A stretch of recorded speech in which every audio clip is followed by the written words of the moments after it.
Now, Johnny Most is in the Hall of Fame or not? You know Is he a what? contributor? Is he's not No. like Chick Hearn though, right? Well, they should be on the same level. You know, I know. I don't think Johnny's I got don't a think he is yet. statue. Chick was a part of the. Of course, Chick was also technically a member of the Lakers organization. He had a title as well as what Johnny was never, in the front office. Chick was actually technically in the organization at times. So he was a bigger homer than Johnny. Not really. He was his calling card was playing it down the middle at times. He criticized the Lakers. I can promise you that. Then he knew something on management. If they didn't play to his satisfaction, artistically, they heard about it on the air. Who's the biggest homer, the biggest TV radio announcer homer you've ever heard, Bob? Is there some?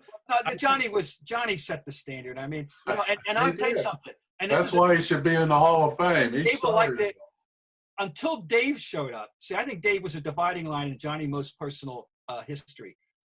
Johnny Most, when I first came on the scene as a listener, as a freshman at BC in 1964, and I discovered Johnny Most, he was a highly partisan announcer, but he called a really good, solid game, embellished with his Celtic, partisanship. He gave some credit to other players. For example, Jerry West, who we love.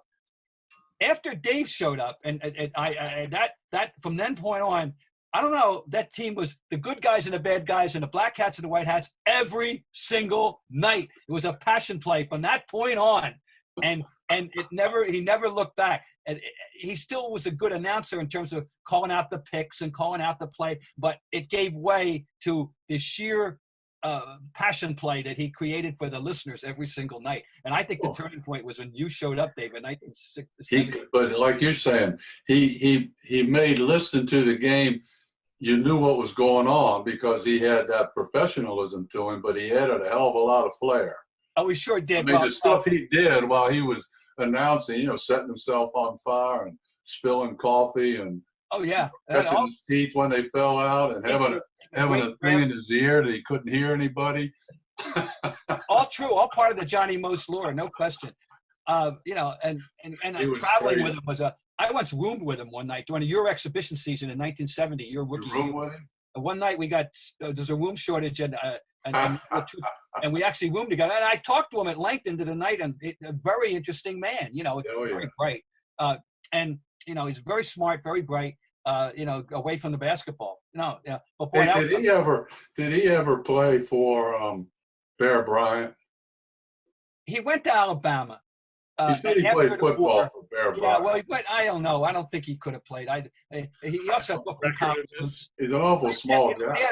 He had a split college career because of the war. He was I think he was a navigator for a bomber in World War II. Okay. And then he came back and after he had been to Brooklyn College, he wound up at Alabama or vice versa. He used to tell us about that.